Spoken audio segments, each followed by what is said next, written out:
Hey, this is Shalu Singh from Shalu Singh Art. I'm starting a new course which is totally free.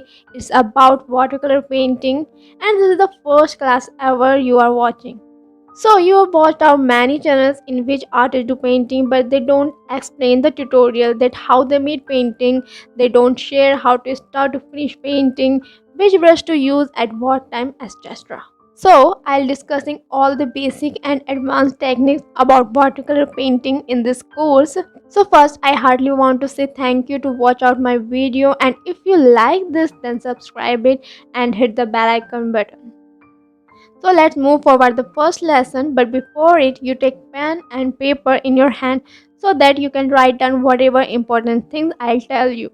First, let me tell you something about watercolor. So, watercolor is a transparent medium. Transparent mean is like visibility of first layer when you apply second layer over the first layer. It's like a sort of you can see background layer.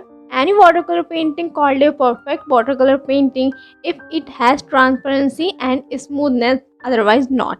Some people work with watercolor like opaque medium or do work in multiple layers, which is totally wrong method. Opaque means is non-transparent. Oil and poster colors are called opaque medium. Even acrylic also called opaque. It's all over you that how much water you use. If you take more water, it converts into transparent, but if you take less water, it converts into opaque. So I hope you have understood difference between transparent and opaque category. Now let's talk about quality of watercolors. So you might have seen student watercolor and sometimes artist watercolors over the watercolor box. So what is the best between both of them? Obviously artist quality watercolor is best because their pigment is much better than student quality watercolor and they don't fade soon. And when it comes to student quality watercolor, these are sort of chalky types. They don't spread over the paper as much artistic quality watercolor. It would be seen that they are stick at one place. So it's my advice to you that you should always buy artist quality watercolor because you are spending money. So why not spend in good materials? Now let's talk about next point. Which color type is best? Cake colors or tube color?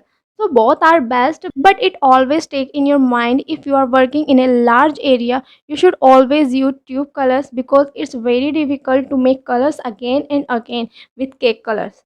On the other hand, if you work in a small area, you can give preference to the cake colors. So these are some tips and tricks about watercolor.